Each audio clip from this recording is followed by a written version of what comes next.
Yeah, I know what you're thinking. That's John Frusciante. The John Frusciante from the Red Hot Chili Peppers. That's the guitar player that I just saw shredding away and tapping like crazy. Well, this footage that we're going to discuss today is insane. It's absolutely crazy. It showcases John Frusciante before he joined the Red Hot Chili Peppers in 1989, of course, after the untimely death of Hitler Slovak, and it's just absurd. I mean, of course, John Frusciante had to be an exceptional guitar player to, join the Red Hot Chili Peppers and put together Blood Sugar Sex Magik as their very first album together. But I don't think anyone would have expected this to be what John Frusciante was doing before the Red Hot Chili Peppers. Now, this just absolutely ridiculous footage was uploaded by Matty Goodman, who is the bass player for a band called Ike in the late 80s. And this band actually featured John Frusciante before he joined the Red Hot Chili Peppers. So massive shout out to Matthew for uploading this just incredible footage. I remember the first time I watched this, I was just like, what? My mind was literally blown, and I don't get that surprised by old videos like this that often, but this is truly one that just left me kind of speechless after I first saw it. I was just like, oh my god, this is just absolutely nuts. So enough talking, let's play some of the footage for you guys.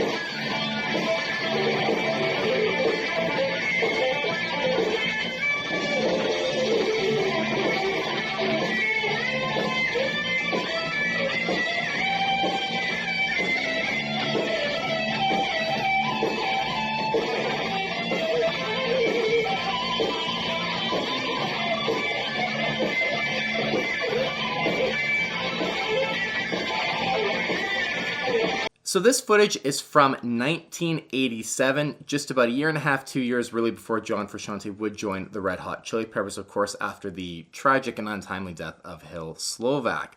Now, of course, Blood Sugar Sex Magik came out in 1989, and John had to be an incredible guitarist to join the Red Hot Chili Peppers. But this is an amazing look at just how good he was before he joined the band. And it's just a completely different thing than what you'd expect.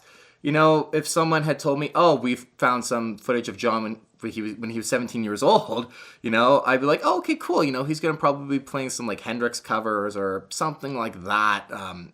Nothing like this. If you were going to tell me he was going to kind of pull off some Eddie Van Halen style solos with the Floyd Rose and doing a bunch of tapping and playing a Kramer, I would not have really believed that. If someone had just told me, yeah, I remember I saw John Frusciante and that's what he was like back then, this is someone who lived that and saw it live, I'd have told him, okay, yeah, sure, buddy, I don't really buy that story at all.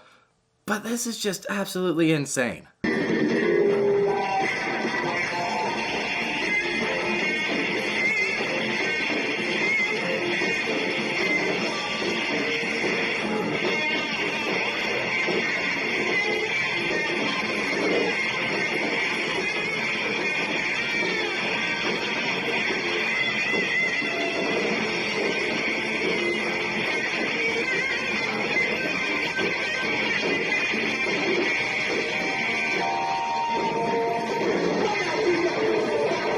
One thing that is very apparent, though, from the footage is that John Frusciante has pretty much always been a huge fan of using the wah pedal, especially when soloing. You hear him using it a ton throughout this footage as well. So that's something that definitely did stick with him when he joined the Red Hot Chili Peppers from his earlier days. In terms of just the guitar playing, though, overall, it's really cool, I think, to see him playing like this so young, because it makes Eddie from the Return of the Dream Canteen, it almost makes that song even more special now, knowing how inspired by someone like Eddie Van Halen John Frusciante really was from such a young age, really before he was famous or anything like that. To have him then, come turn around and make a just absolutely brilliant and beautiful tribute that was Eddie, recorded in one take. I mean, It really puts a bit more perspective into John Frusciante's maybe emotional side when he performed Eddie in the studio when he recorded it, because again, you know, this just screams like Eddie Van Halen all over it. And of course, you know, Van Halen, the 80s, it kind of goes hand in hand, and you know, countless guitar players who were inspired by Eddie Van Halen from, you know, this era and to this day. I mean, John Frusciante was clearly one of them. And again, I just would have never expected this. I would have expected some Stratty Hendrix covers, you know, something funky maybe. That's kind of the John Frusciante thing as we've come to know it. But to see something like this, it's just really cool. During this footage, we actually get a great shot at the amplifier John Frusciante was using as well, and it's a Carvin amp. Now, who else in the 80s was really well known for using a Carvin amplifier? Well, Steve Vai. And of course, in the playing as well, the Steve Vai influence is just huge as well. Eddie Van Halen was definitely the first person who came to my mind. Maybe that has something to do with Eddie off of Return to the Dream Canteen as well. Kind of a bit of recency bias there in my brain when it comes to John Frusciante and influences. But Steve Vai is clearly a huge influence in this as well, even taking a look at the amp choice as well. I have to think that there had to be some Steve Vai influence that kind of persuaded John Frusciante to use a Carvin amplifier at this point in time. And I actually dug up an old kind of magazine article from 1980, I believe, for you guys here. And it's just Steve Vai actually talking about Carvin amplifiers. He says, the Carvin X100B amps have the best, brightest natural distortion I've ever heard. They also produce the loudest clean tone of any tube amp on the market. So really insanely cool to see some Steve Vai influence in the gear choices as well from John from this clip. Besides the Kramer that John Frusciante was using, there is another guitar you briefly see him playing with in the footage. Now, I'm no expert on 80s super strat style guitars at all, and hopefully one of you guys who watches this video is a bit more of an expert on the subject than me. I don't know, it kind of has a Fender-like headstock. I'm not sure if it's a Charvel that he's playing or what, or if it's just a Strat that's just been transformed or something, or a Fender even produced something like whatever we're looking at is in the mid-80s. So someone let me know in the comments down below, because I have no idea what that is that he's playing, if I'm being totally honest with you.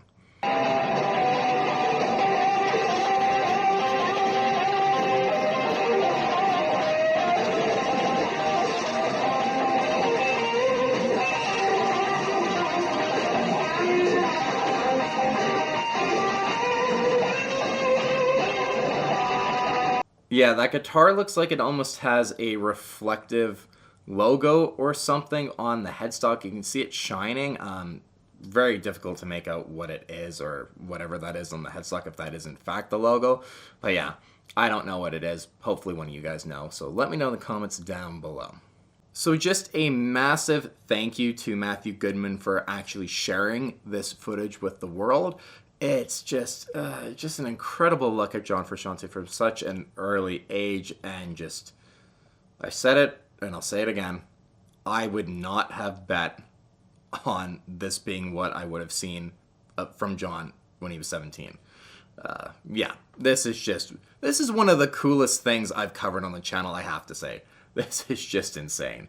So Matthew, thank you for actually sharing this footage with all of us. It's just a huge treat, and really kind of begs more questions almost than answers, because now I want to know, I want to see more footage of John when he was like this, you know?